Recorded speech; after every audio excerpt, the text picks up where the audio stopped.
living in a time where nobody actually knows what they look like. Not celebrities, not influencers, and not even us. We're watching people in their 20s log off on a Friday with one face and log back in on Monday looking like they've traveled back 20 years. Plastic surgery, Botox, fillers, buccal fat removal, thread lifts, lasers, filters. It's all so normalized that a brand new face isn't even shocking anymore. And somewhere in that chaos, a lot of us have developed something that is a lot more serious than just being a little insecure. You have digital face dysmorphia. So you know you better buckle up, because today we are hopping into how exactly facial dysmorphia works, how people used to develop it before filters and front-facing cameras, and why basically the digital era is pouring gasoline all up in that fire. And then I want to talk about what we can actually do about it, because simply loving yourself just isn't cutting it anymore. Body dysmorphic disorder, or BDD, is a clinically recognized mental health condition where a person becomes obsessively preoccupied with one or more perceived flaws in their appearance. These flaws are often tiny or invisible to everyone else, but to the person they feel monstrous. People with BDD can end up spending hours a day just looking in the mirror, comparing themselves to others, taking photos, avoiding normal social situations, or even seeking surgery to fix something that was never actually broken. The worst thing about having face dysmorphia is not realizing in the moment how good you look,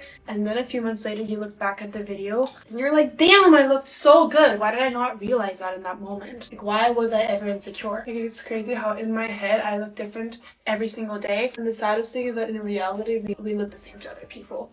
Like, nobody will ever notice if you're a bit puffier or not. Like, other people will never notice. It's all in your head. Here's a reminder that if you're ever not feeling yourself, it's all in your head, and you're way hotter than you think you are. You're always hot. You're just humble. Honestly, she is preaching to me, girl. I should add this to my list of, like, Lael quotes. We've got buckle up, we're trying to buy a house, and you're always hot. I love you for that, girl. Sometimes you are your own worst enemy. I feel like so much of us are experiencing the same thing, maybe to different degrees, but feeling as if like, oh my God, I'm on my period. I literally look disgusting. My pimples are huge. And then if I see a picture of myself, I'm like, am I snatched? I thought that I was giving like big grandma maternal. I'm so big. Girls, we're too hard on ourselves. Pull it together. You're always hot. I have facial dysmorphia, and as you can imagine, it's extremely difficult to deal with as a beauty creator. Try and steer away from showing myself doing my eyebrows or even doing eyeshadow and eye looks, just because I truly cannot stand that part of my face, because I just don't feel like I look like in my head, but I look like how I see, if that makes sense. I end up not using a lot of material that I film because I can't, after rewatching it, I just quite literally cannot stand the way I look. This has been an ongoing issue since I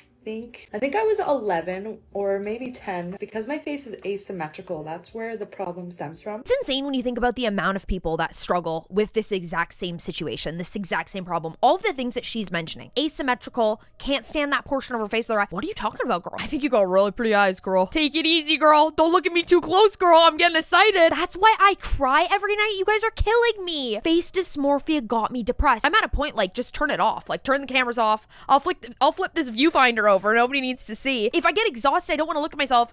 The door's shut, the mirror's closed, the phone camera's off. I don't do it. Most large studies estimate that around 1 to 3% of the general population does struggle with BDD, which is about 1 in 50 adults. That is already a lot, but when you zoom out and start including more cosmetic surgery patients, that number jumps to a lot higher. Facial dysmorphia is basically BDD with focus mainly being on the face. It's when the flaw that you're obsessed with is like your jawline, your nose, skin texture, eye shape, symmetry. Don't get me going on symmetry. I don't want to know if I'm symmetrical. I know I'm not, guys. The kind of stuff that actually shows up on camera. Things that you wouldn't see in the mirror, but you see when you look back at photos or videos of yourself, or like the front-facing camera. Not the front-facing camera. And let me just say, feeling insecure about your face is totally normal. But having facial dysmorphia is when it starts to actually affect and ruin your life. When you can't post a photo without editing the hell out of it, or every single time you see your reflection, it feels like a literal attack. When you start skipping events or social situations because you can't let people see you like this, that unfortunately is not normal. Facial dysmorphia is not new. Before TikTok and filters and all that jazz, people still had it. They just ended up getting there a bit differently. Historically, dysmorphia tended to come from a slower, more analog mix of ingredients. Things like bullying and comments from family,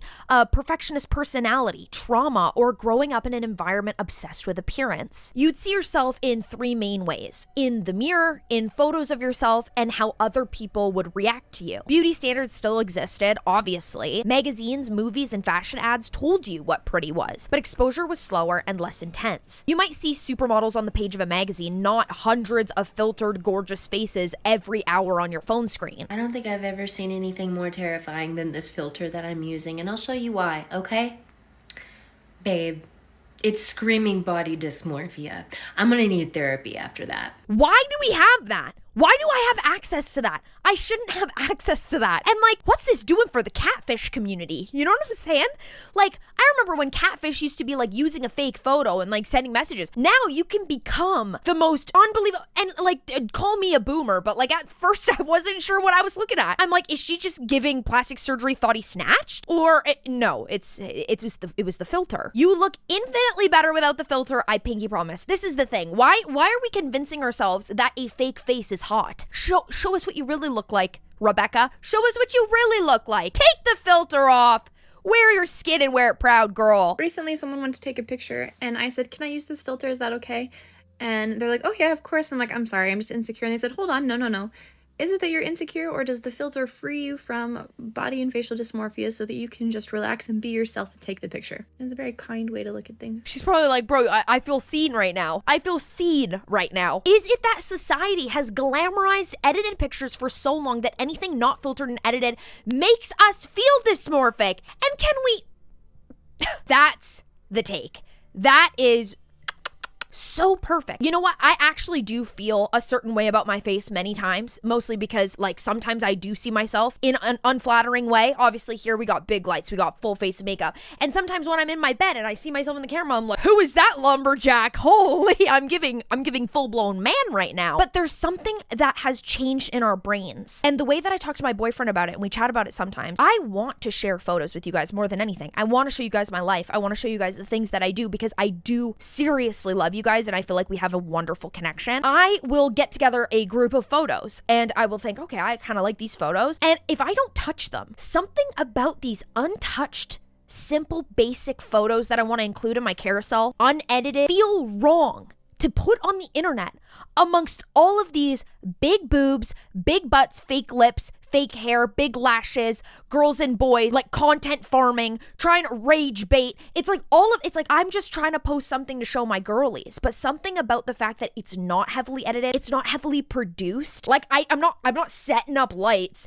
taking flash photography to post on my IG for my girlies. No, I'm not. I don't have time. But it almost feels like there is no place for that anymore. It feels out of place to just post something natural and organic. So then when you do go to post something, you're like, I should probably throw on a no filter slim. Should probably throw on a little Facetune light tricks little moment. But how come we aren't insecure in the mirror? Just the iPhone camera, girl. Apple, I got a bone to pick with you. What's in that camera? What's in that camera that I don't like? Why do I take a selfie on TikTok and I'm like eating, and then the moment I use that front camera, get it out of my face. Get it out of my face. So back in the days, the classic route to facial dysmorphia kind of looked like this. You get teased for your nose in middle school. A parent constantly comments on your skin. You realize that magazines are filled with perfectly photoshopped images. Somewhere along the line, your brain locks onto one specific feature that it decides is the problem. You start checking on it every single time you see a reflection of yourself. Over time, your internal idea of your face in that image drifts further and further away from the reality every single day. It still sucked. It still ruined lives. I grew up with so many different friends that had these weird ideas of their noses, of their legs, of their ankles,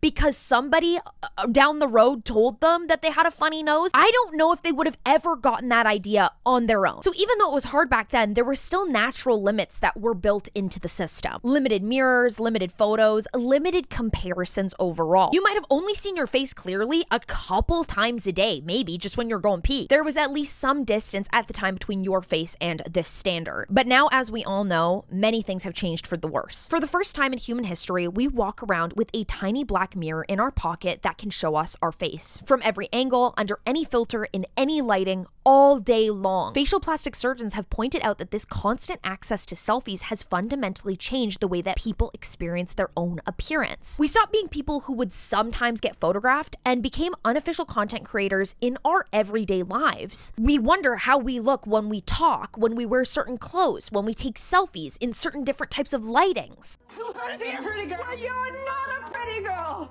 and you know it. And when you kiss, you make you feel alright. I'm just so tired to share my nights. No, like if I could put how I feel, it would be that. Every time I'm like, Mom, can you take a picture of me? Like to my boyfriend, can you take a picture of me? Or like I'm trying to hit a selfie, I'm always like, I'm gonna keep that to myself. And for what? Whoever told me I couldn't post something? Why am I like, why? Why do we do that? It's because we are surrounded by so much craziness, but also because sometimes you look at yourself and you're like, oh, no. I only look good from one angle. I only look good when I Facetune. I only look good when my friend takes it like that. This is so true. I never had a problem with my nose until I started using filters. Then without them, my nose just looks so big.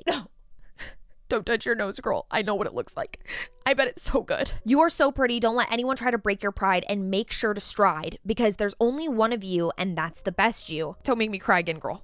That was really sweet. But on the other side, you're making those other girls feel bad. They're just living their life and you're like, I'm insecure because of you. Not necessarily. You can't necessarily say that they are just living their lives and this is just a quick pick. People spend hours a day editing and planning out their content. If they're posting anything and it looks any sort of way perfect and perfectly edited at golden hour, that perfect time of day where you just look absolutely snatched, you would know that people do spend a lot of time on social media. If they are posting, if they have a following, nobody just uploads a quick pic. She's living her life, sitting having a picnic, nobody touches it. That just never happens. People are editing everything.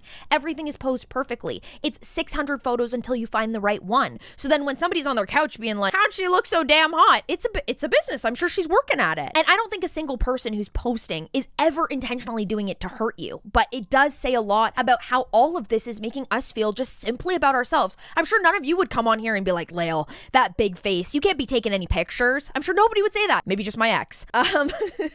Stop me from making those jokes. You can't stop me. But we feel it internally, like very deeply we feel that way about ourselves. Every time you open your camera and flip it to front facing, your brain gets another piece of data about what you really look like. Except the camera doesn't show you reality. It shows you a distorted, lens warped, lighting dependent snapshot. Wide angle lenses and large noses and distort your proportions at arm's length. Front facing cameras just soften or sharpen by default. Then you end up layering tons of filters on top. Then over time, your brain is trying to reconcile 3 different versions of your face. Your real face, the face that your camera shows you, and your filtered face, slapped full of edits. We all know the girlies are loving the edits. Facial dysmorphia truly thrives in that confusion. The more conflicting faces that your brain has to juggle, the less anchored your own self-image becomes. When you use a beauty filter that smooths the skin, snatches the eyes, makes your nose smaller, your lips bigger, jaw tighter, your brain gets hit with a tiny dopamine spike. You see a version of yourself that lines up much closer to the current beauty standard, poreless, symmetrical, and high cheekboned. That feels somewhat rewarding. From a neuroscience perspective, your brain is constantly updating its prediction of what you look like based on all of the images that it sees. If 90% of the images you're seeing of yourself are filtered, the brain starts treating the edited version as the correct template. The unfiltered version, your actual face, the one that you see in the mirror in the bathroom at 11 p.m., starts to feel wrong, like there's some sort of glitch. So this is the filter that messes with everyone's self-esteem.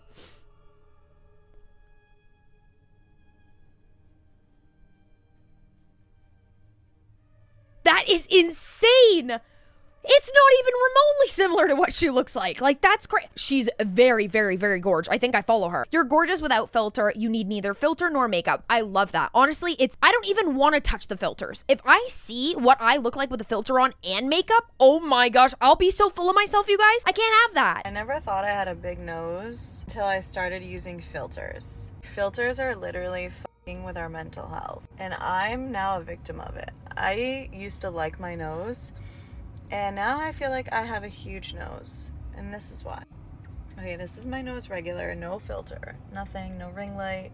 I think it looks fucking big, but this is why I think it looks big. Hold on. Look at my nose now.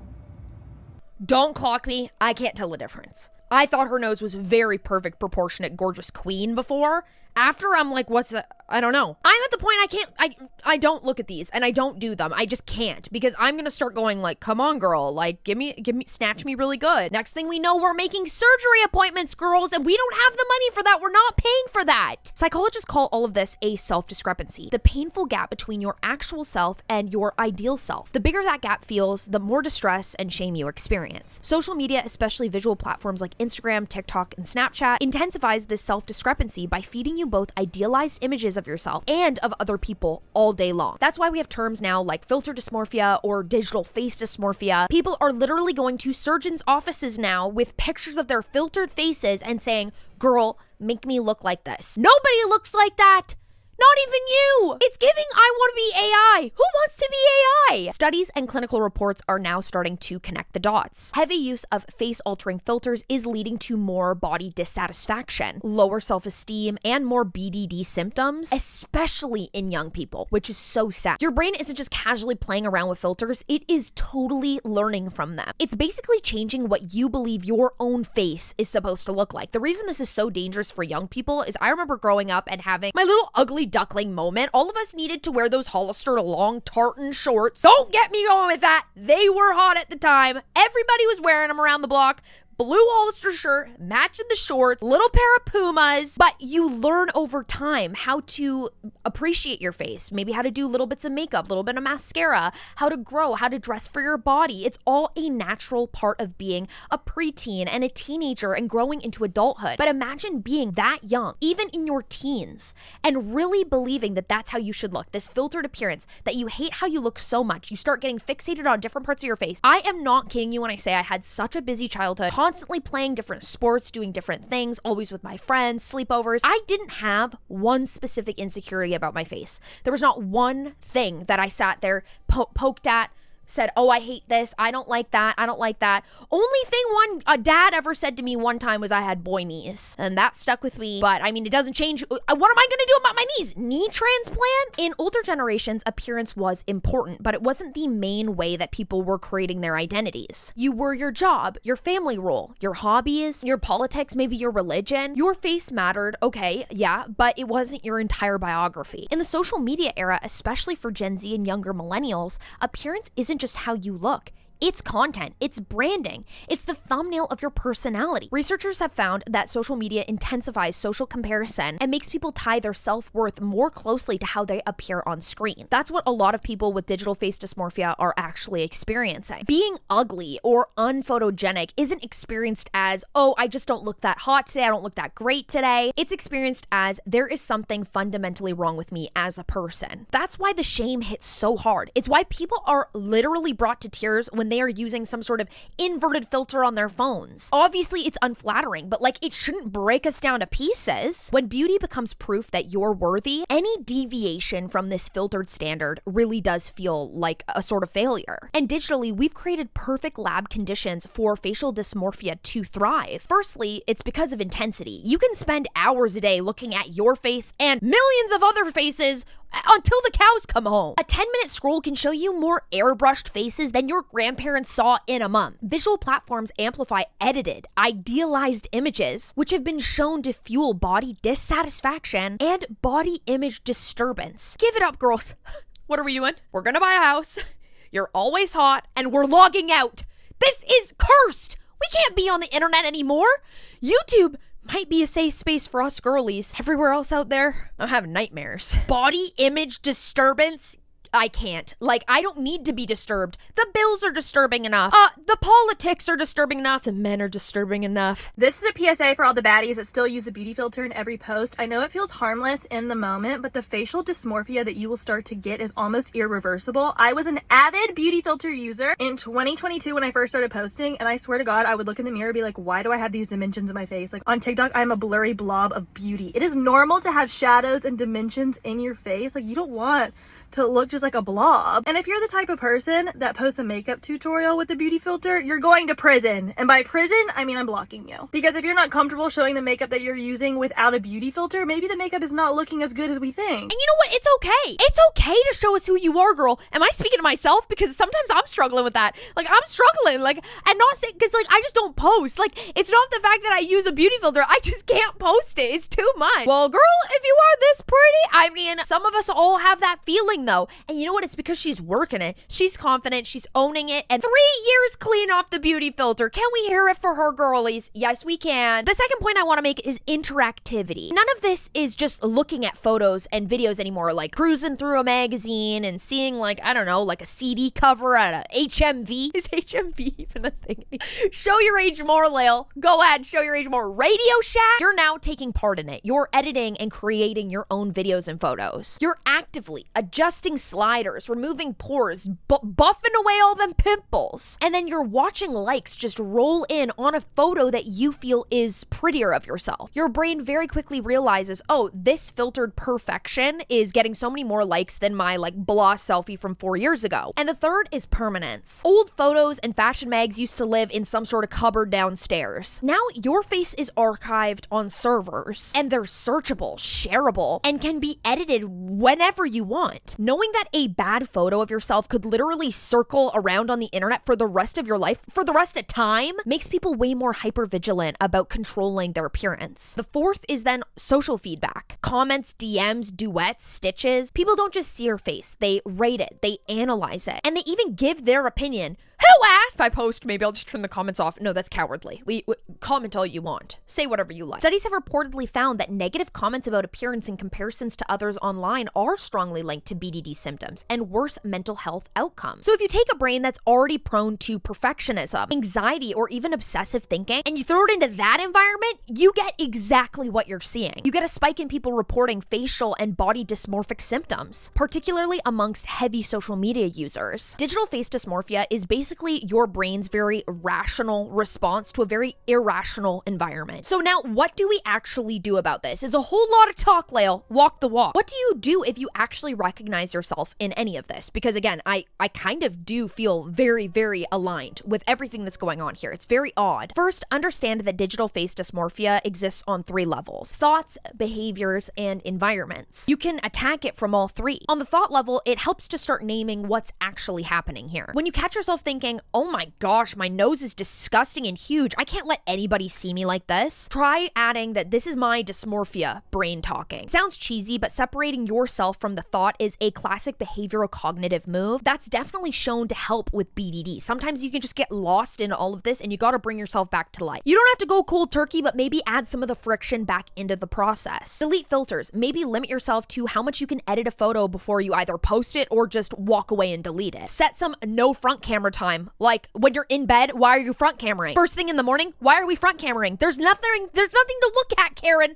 There's nothing there, girl. Nothing you're not going to see in the mirror in the bathroom. But those are times that your brain is most vulnerable, and we want to protect our brains because she's a smart cookie. We want to take care of her. On the environment level, curate hard. At the end of the day, you don't owe these influencers anything. Unfollow the accounts that are making you spiral about your face. Oh, she's so pretty though. She's my inspo. Get it out of here. You don't need her. You need you, girl. Keep yourself safe and steady, girl. You don't need to be following her. She pays her own bills. She's got her like to know. She's got her Amazon storefront. Leave it alone. Follow more people that show real skin, real aging, real content, not everything filtered to perfection to make money. There's early evidence that exposure to more diverse, body positive, or reality-based content can soften some of the damage done by idealized images. And if your facial anxiety is actually wrecking your ability to live, if you're skipping school, work, dates, opportunities because of simply how you look, that's not being dramatic. That is a sign that it might be BDD, and it's totally worth talking to a therapist or a doctor about it. BDD is treatable with many different types of things. There's a lot of stuff out there that you can find and so many different resources. You just have to look for them, but don't let it be the reason that you're not going out and living and enjoying your life. Here is the most important thing that I want you to walk away with. Digital culture has trained us to view faces as content, as thumbnails, as before and after materials. That's how you end up with regular people out here literally trying to get preventative surgery before they're 18 or getting preventative Botox before they've even seeing a wrinkle. But the problem was never your nose, your jawline, your asymmetry, your skin texture. The problem is that we handed our reflection over to an algorithm and waited for it to tell us if we can feel okay about ourselves, if we even deserve to feel okay, which is crazy. You don't fix digital face dysmorphia by pretending like your face and how you feel about your face doesn't matter at all. That's definitely not realistic, and we are visual creatures. We like pretty things, we care about how we show up, we love a new pair of shoes, and that's totally fine. What you can do is start moving your sense of identity out of the camera app and into your actual life. Put more effort into being that kind and wonderful person that you're proud to see staring back at yourself in the mirror, not just the kind of face that you're proud to post. Thank you guys so much for watching today's video. If you enjoyed it, please throw a big fat thumbs up and also comment down below. Have you guys ever felt like this? Have you ever felt uncomfortable posting something without a filter, without edits? Tell me how you're actually feeling, because I love your comments around all of these types of topics. I know this sounds ridiculous, but just like post the photo. Like, who cares?